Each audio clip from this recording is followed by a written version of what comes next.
صدر مجلس، حضرات علماء کرام، عزیز طلبہ، آج کی یہ مجلس جو ایک استقبالیہ مجلس ہے، خوشی کا موقع ہے کہ ہماری قوم کے چند بچوں نے قرآن کریم کا حفظ اور اسی طریقے سے قرآن کریم کو سیکھنے کے لیے دوسرے علوم کو حاصل کیا ہے۔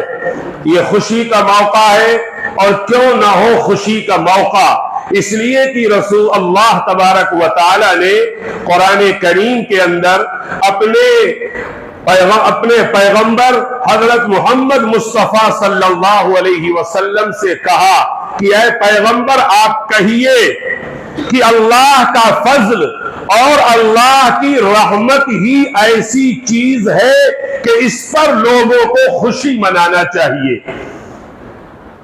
اس لیے کہ یہ وہ دولت ہے جو ان تمام چیزوں سے بہتر ہے جو لوگ جمع کرتے ہیں۔ اللہ کے فضل اور اللہ کی رحمت سے کیا مراد ہے؟ حضرت انس رضی اللہ تعالی عنہ کی ایک روایت اس کو متعین کرتی ہے کہ رسول اللہ فرماتے ہیں فضل خداوندی سے مراد قرآن ہے، اور رحمت خداوندی سے مراد قرآن کو پڑھنے کی توفیق ہے۔ یہ کتنی بڑی دولت ہے، دنیا کی تمام دولتوں سے بڑھ کر ہے۔ ایک مالدار شخص دنیا کے اندر گزرا ہے جس کا تذکرہ قرآن نے کیا ہے، جس کا نام قارون ہے۔ اللہ نے اس کو بڑی دولت دی تھی، اتنی دولت دی تھی کہ وہ ان دولتوں کو جس تجوری کے اندر رکھتا تھا، اس تجوری کو بند کرنے کے لیے جو چابیاں ہوتی تھیں، ان چابیوں کا وزن اتنا تھا کہ ایک بڑی جماعت ان چابیوں کو اٹھانے کے لیے تھک جایا کرتی تھی۔ اتنی بڑی دولت اللہ نے اس کو دی تھی، لیکن اس سے بھی کہا گیا لا تفرح، خوشی مت مناؤ، مت اتراؤ، ان اللہ لا يحب الفرحین، اللہ تعالی اترانے والوں سے اور خوشی منانے والوں کو پسند نہیں کرتا۔ اتنی بڑی دولت پر قارون کو منع کیا گیا خوش ہونے کے لیے، اور قرآن کا حفظ کر لینے اور قرآن کی دولت کو حاصل کر لینے پر اللہ قرآن میں کہہ رہا ہے کہ خوشی مناؤ، مناؤ خوشی، اس لیے کہ یہ بہت بڑی دولت اللہ نے آپ کو دی ہے۔ جو بچے آج حافظ قرآن ہوئے ہیں، آپ اپنے مقام کو سمجھیے، اس امت کے سب سے پہلے حافظ، اس امت کے سب سے پہلے حافظ رسول اللہ صلی اللہ علیہ وسلم ہے۔ قرآن کہتا ہے جب قرآن اتر رہا تھا شروع میں، جبریل امین قرآن لے کر آتے تھے، قرآن کی آیتیں لے کر آتے تھے اور رسول اللہ کے سامنے پڑھا کرتے تھے، تو رسول اللہ صلی اللہ علیہ وسلم اس کو جلدی یاد کرنے کی کوشش کرتے تھے اور اپنی زبان کو حرکت دیتے تھے۔ اللہ نے فرمایا لا تحرک لسانک لتعجل بہ، اے محمد آپ زبان کو حرکت مت دیجیے۔ جب ہمارا فرشتہ پڑھے قرآن، غور سے سنیے، رہا یاد کرانا تو وہ ہمارا کام ہے، ہم آپ کو یاد کرا دیں گے، ہم آپ کو پڑھا دیں گے۔ کیسے؟ سنقرئک فلا تنسى الا ما شاء اللہ، ہم ایسا پڑھا دیں گے آپ کو کہ آپ بھولیں گے نہیں کبھی۔ اس امت کے سب سے پہلے حافظ رسول اللہ ہے۔ کل میدان محشر میں رسول اللہ حافظ قرآن ہونے کی حیثیت سے جس مقام پر کھڑے ہوں گے، دنیا کے تمام وہ طلبہ جنہوں نے قرآن کریم کے حفظ کی دولت کو حاصل کیا ہے، وہ رسول اللہ کے ساتھ کھڑے ہوں گے۔ یہ ہمارا مقام ہے۔ آج آپ کے مقام کو ظاہر کرنے کے لیے ایک تنظیم نے جو آپ کے شہر کی ہے، اس نے ایک استقبالیہ پروگرام کیا ہے۔ یقیناً انسان کمزور ہے، اس کے اسباب محدود ہے، یہ آپ کی شایان شان استقبال نہیں کر سکتا۔ آپ نے ایسی دولت حاصل کی ہے کہ اس دولت کا استقبال کرنے کے لیے ہمارے پاس دولت نہیں ہے۔ آپ کا استقبال تو کل ہوگا، میدان محشر کے اندر ہوگا، جہاں تمام اولین و آخرین جمع ہوں گے، آدم سے لے کر رسول اللہ تک سارے نبی جمع ہوں گے، صحابہ کی مقدس جماعت جمع ہوگی۔ ہر انسان اللہ کو دیکھنے کے لیے کوشش کر رہا ہوگا، ہر ایک چاہے گا کہ میں اللہ کو دیکھ لوں۔ اسی مجمع میں کچھ بدنصیب ایسے ہوں گے جنہوں نے دنیا کے اندر اللہ کا انکار کیا تھا، کفر اختیار کیا تھا۔ قرآن کہتا ہے یہ لوگ روک دیے جائیں گے، پردہ ڈال دیا جائے گا، یہ اللہ کو نہیں دیکھ پائیں گے۔ کلا انہم عن ربہم یومئذ لمحجوبون۔ جہاں لوگ اللہ کو دیکھنے کے لیے ترس رہے ہوں گے، وہاں اللہ ان بچوں کو بلائے گا، ان کے ماں باپ کو بلائے گا، سب کے سامنے پیش کرے گا، اور اللہ ان حافظ قرآن سے کہے گا اقرا اقرا وارتقی ورتل کما ترتل فی الدنیا۔ اے حافظ قرآن، چل قرآن پڑھنا شروع کر، ٹھہر ٹھہر کے پڑھ، قرآن پڑھتا جا اور جنت کے درجات پر چڑھتا جا۔ ایک آیت پڑھے گا ایک درجہ اوپر جائے گا، دوسری آیت پڑھے گا دوسرا درجہ حاصل کرے گا۔ علماء لکھتے ہیں قرآن میں جتنی آیتیں ہیں جنت میں اتنے درجات ہیں۔ حافظ قرآن کی آیتیں پڑھتا جائے گا اور درجات پر چڑھتا جائے گا۔ اللہ کہے گا تیرا درجہ آخری وہ ہے جو تیری آخری آیت ہوگی۔ انہی حافظ قرآن کو اللہ سب کے سامنے یہ پاور دے گا۔ اللہ کہے گا جاؤ اپنے خاندان کے 10 ایسے آدمیوں کو پکڑ کے لاؤ، جاؤ پکڑ کے لاؤ 10 ایسے آدمیوں کو جن کے بارے میں جہنم کا فیصلہ ہو گیا ہے، آج ہم تمہارے کہنے پر ان کو بخش دیں گے۔ میرے بھائی یہ مقام ہے، ان کے والدین کو سب کے سامنے ایسا تاج پہنایا جائے گا، ایسا تاج کہ جس کی چمک اور جس کی روشنی کے سامنے سورج اور چاند کی روشنی کی کوئی حیثیت نہیں ہوگی۔ لوگ پوچھیں گے یہ کون لوگ ہیں جن کو آج اللہ سب کے سامنے تاج پہنا رہا ہے؟ فرشتے جواب دیں گے یہ وہ خوش نصیب ہیں جنہوں نے اپنے بچوں کو قرآن کریم کا حفظ کروایا تھا۔ ہمارے استاد حضرت مولانا مفتی سعید احمد پالنپوری نور اللہ مرقدہ اس حدیث کو پڑھاتے ہوئے یہ کہتے تھے، عجیب بات ہے، قرآن حفظ کیا بچے نے، استاد کی پٹائی کھائی بچے نے، گھر سے بے گھر رہا بچہ، اور انعام مل رہا ہے اس کے والدین کو۔ آخر کیوں؟ یہ سوال قائم کرتے اور پھر خود ہی جواب دیتے، کہتے تھے ان کے ماں باپ کو اس لیے نوازا جا رہا ہے کہ ان کو حافظ بنانے میں ان کے ماں باپ کی قربانی ہے۔ یہ بات پہلے سمجھ میں نہیں آتی تھی، آج ساری دنیا کے سامنے یہ بات ظاہر ہے۔ آج لوگ اپنے بچوں کو دنیاوی تعلیم کی طرف لے جا رہے ہیں، ماڈرن تعلیم حاصل کرنے کی طرف لے جا رہے ہیں، لوگ مدرسوں سے اپنے بچوں کو دور کر رہے ہیں۔ ان حالات میں ان ماں باپ کا دل اور گردہ تھا کہ سارے تانے برداشت کر کے اپنے بچوں کو قرآن کریم کی حفظ کے لیے وقف کیا۔ آج اللہ ان کو نواز رہا ہے۔ یہ بچے ہیں، یہ آپ کے سامنے بیٹھے ہوئے ہیں، دیکھو ان کے چہروں کو، دیکھو کیسا نور برس رہا ہے ان کے چہرے پر۔ یہ قرآن کی برکت ہے۔ ایک واقعہ سناؤں میں آپ کو، اسی ہندوستان میں انگریز کی حکومت تھی، ایک صاحب گزرے ہیں ڈپٹی نذیر احمد، انہوں نے قرآن کریم کا ترجمہ لکھا، اور ترجمے میں محاورات کا استعمال کیا اور بھٹک گئے، وہ بھٹک گئے۔ حضرت تھانوی رحمت اللہ علیہ نے ان کا تعاقب کیا، ان کے ترجمے کی اصلاح کی۔ انہیں ڈپٹی نذیر کا واقعہ ہے۔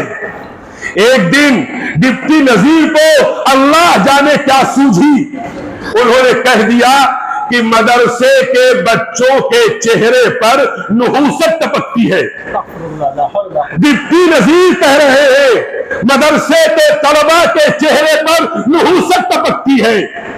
جب یہ بات حضرت تھانوی کو معلوم ہوئی، حضرت نے جواب دیا، کہا ڈپٹی نذیر کو معلوم ہو طلباء کا چہرہ آئینہ ہے، طلباء کا چہرہ شیشہ ہے۔ طلباء کے چہرے میں ڈپٹی نذیر کو اپنی صورت دکھی تھی جس پر نحوست ٹپک رہی تھی، طلباء کے چہرے پر نہیں ہے۔ عربی کی کتابوں میں واقعہ لکھا ہے، ایک حبشی کالا کلوٹا راستے سے گزر رہا تھا، ایک شیشہ پڑا ہوا تھا اور شیشے کو اٹھایا، اپنے سامنے رکھا اور توڑ دیا، کہا بہت کالا شیشہ ہے، بہت کالا شیشہ ہے۔ شیشہ کالا نہیں تھا، اس کی صورت کالی تھی۔ یہ طلبہ ہے، ان کے چہرے پر نور برس رہا ہے۔ ان کے والدین بیٹھے ہوں گے، مجھے کہا گیا تھا 15 منٹ کے اندر اپنی بات پوری کرو، میں کروں گا انشاءاللہ۔ ایک واقعہ سنا کر بات ختم کرتا ہوں۔ ان طلبہ کے والدین موجود ہیں، ہوں گے، وہ سنیں آپ کا بچہ آپ کی وجہ سے، آپ کی قربانی کی وجہ سے جس دولت کو حاصل کیا ہے، یہ دولت باوفا ہے، بے وفا نہیں ہے۔ سارے دنیا کی بادشاہت ختم ہو جائے گی، لیکن ان طلبہ کی بادشاہت اس دنیا میں بھی ہے اور مرنے کے بعد بھی ان کی بادشاہت قائم رہے گی۔ ایک بہت بڑے عالم علامہ جلال الدین سیوطی رحمت اللہ علیہ گزرے ہیں۔ علامہ جلال الدین سیوطی رحمت اللہ علیہ نے تفسیر کی ایک کتاب لکھی ہے الدر المنثور۔ اسی الدر المنثور کے اندر ایک واقعہ لکھا ہے، ایک بچہ حافظ قرآن ہوا، اس کی ماں کا انتقال ہو گیا، ماں قبر میں چلی گئی، بچہ روزانہ اپنی ماں کی قبر پہ جاتا، روزانہ اپنی ماں کی قبر پہ جاتا، آدھا سپارہ تلاوت کرتا اور اپنی ماں کو ایصال ثواب کرتا۔ ہمارا اہل سنت والجماعت کا عقیدہ ہے ثواب بھی برحق ہے، ایصال ثواب بھی برحق ہے۔ ایک ہے ثواب، ایک ہے ایصال ثواب۔ سمجھو ثواب کہتے ہیں کام خود کرو اور مزدوری خود لے لو، کام کرو اجر لے لو، ثواب کام خود کرو اجر دوسرے کو دلوا دو، یہ ایصال ثواب ہے، یہ ایصال ثواب ہے۔ جن کو کلام تھا وہ تھا، لیکن علماء اہل سنت والجماعت کا یہ عقیدہ ہے۔ رسول اللہ نے بہت سے دلائل ہیں، ایک دلیل وہ آسان سی بتاتا ہوں۔ رسول اللہ 2 دمبے کی قربانی کرتے ہیں، 2 دمبے کی قربانی۔ صحابہ نے پوچھا 2، کہا ایک اپنی طرف سے، ایک اپنی طرف سے اور ایک قیامت تک آنے والے ان لوگوں کی طرف سے جن کا عقیدہ ہوگا لا الہ الا اللہ محمد الرسول اللہ، یہ ایصال ثواب ہے۔ وہ بچہ اپنی ماں کی قبر پہ جاتا، آدھا سپارہ پڑھتا اور اپنی ماں کو ایصال ثواب کرتا۔ ایک دن، 2 دن، ہفتہ، عشرہ، مہینہ گزرا۔ ایک دن اس کی ماں خواب میں آئی، غور سے سنو، بس بات ختم کروں گا انشاءاللہ جلدی۔ اس کی ماں خواب میں آئی، بچے سے کہا بیٹا جب تو قبرستان آیا کر، میری قبر پر آیا کر قرآن پڑھنے کے لیے، تو آتے ہی قرآن پڑھنا شروع مت کیا کر، آتے ہی قرآن پڑھنا شروع مت کیا کر، کچھ دیر چپ رہا کر، اس کے بعد پڑھنا شروع کیا کر۔ بچے نے سوال کیا ماں ماں آخر اس کی وجہ کیا ہے؟ ماں نے جواب دیا، بیٹا جب تو آتا ہے قبرستان اور آتے ہی راستے ہی سے قرآن پڑھنا شروع کر دیتا ہے تو تیرے منہ سے لے کر میری قبر تک ایسے انوار کی بارش ہوتی ہے کہ تیرا چہرہ اس انوار کی بارش میں دھندلا دکھائی دیتا ہے، میں تیرا چہرہ نہیں دیکھ پاتی ہوں، اس لیے تجھ سے کہتی ہوں چپ چاپ کھڑا رہا کر، کچھ دیر تجھے دیکھ لوں، کلیجے کو ٹھنڈا کر لوں، پھر پڑھنا شروع کیا کر۔ میرے بھائی مرنا سب کو ہے، سب کو مرنا ہے، اور اس حقیقت کو ایک درویش نے سمجھا دیا۔ ایک درویش کھڑا تھا، ایک آدمی اس کی پگڑی لے کر بھاگ گیا شہر کی طرف، اس کی پگڑی بھی شہر کی طرف گیا، اور وہ درویش بجائے اس کے پیچھے جانے کے آ کر قبرستان کے گیٹ پر بیٹھ گیا۔ لوگوں نے کہا پاگل ہو، تمہاری پگڑی لے کر چور شہر کی طرف گیا اور تم ویرانے قبرستان کی طرف آ رہے ہو۔ اس نے کہا چاہے جہاں چلا جائے، چاہے جہاں چلا جائے، لوٹ کر یہی آئے گا، لوٹ کر یہی آئے گا۔ اس لیے میرے بھائیوں، قرآن کی دولت، میرے عزیز طلبہ، میں آپ کو، مجھے کہا گیا کچھ مبارکبادی کے کلمات کہو۔ کیا کہوں مبارکبادی کے کلمات؟ آپ کے بارے میں تو رسول اللہ نے کہہ دیا، میں تو انہی باتوں کو نقل کر رہا ہوں، میرے پاس نہ میری زبان اس لائق ہے کہ میں آپ کو مبارکباد دے سکوں، میں تو رسول اللہ کے فرمان کو آپ کی خدمت میں پیش کر رہا ہوں۔ آپ سمجھیے اپنے مقام کو۔ میں نے ابھی آپ سے کہا تھا، میں نے کہا تھا آپ کو جنہوں نے قرآن کا حفظ کیا ہے، اللہ یہ پاور دے گا، اپنے خاندان کے 10 آدمی کو پکڑ کے لاؤ، بخش دوں گا۔ لیکن آپ رک کر یہاں سمجھ لیجئے، صرف قرآن کو یاد کر لینے پر یہ پاور نہیں ملے گا، قرآن کو رٹ لینے پر یہ پاور نہیں ملے گا۔ ٹھیک ہے، قرآن یاد کرنا، رٹ لینا بہت بڑی سعادت ہے۔ جو لوگ کہتے ہیں قرآن کو بے سمجھے پڑھنے سے کوئی فائدہ نہیں، پاگل ہے، دیوانے ہیں وہ لوگ۔ قرآن کا ایک ایک لفظ پڑھنے پر 10 نیکی ملتی ہے، 10 نیکی بغیر سمجھے پڑھے ملتی ہے۔ نہ یقین ہو، اٹھاؤ رسول اللہ کی حدیث، رسول اللہ کہتے ہیں 1 حرف پر 10 نیکی۔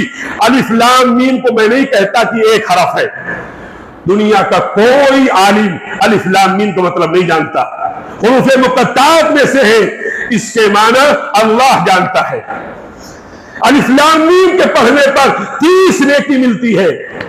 اس لیے میرے بچوں، میرے بھائیوں، قرآن یاد کر لیا آپ نے، آپ کو پاور ملے گا ایک شرط کے ساتھ۔ قرآن کہتا ہے من قرأ القرآن فاستظہرہ فأحل حلالہ وحرم حرامہ۔ آپ قرآن پڑھیں، اس پر عمل کریں۔ عمل کا مطلب یہ ہے قرآن جس کو حلال کہے آپ حلال سمجھیے، قرآن جس کو حرام کہے آپ حرام سمجھیے۔ اگر آپ یہ کریں گے تو آپ کو یہ پاور ملے گا۔ اللہ نے آپ کو جو دولت دی ہے، اللہ آپ کو اس کی قدر کرنے کی توفیق عطا فرمائے۔ آج تک جن لوگوں نے اپنے بچوں کو حفظ کے لیے نہیں مدرسہ بھیجا، انہیں یہ موقع ہے۔ آج آپ کے شہر عزیز مالیگاؤں کی بڑی بڑی ہستیاں اکٹھا ہو کر آپ کے سامنے بیٹھ کر یہ بتا رہی ہیں کہ بڑے بڑے بچے ڈاکٹر بنے، ہم ان کی خوشی میں نہیں شریک ہوئے، لیکن قرآن کی دولت ملی تو ہم آپ کے سامنے آ گئے۔ اپنے بچوں کو قرآن پڑھاؤ، عمر بڑی ہو گئی ہے، طے کرو پوتوں کو پڑھائیں گے، اپنی نسلوں کو حافظ قرآن بنائیں گے۔ وآخر دعوانا ان الحمد للہ رب العالمین۔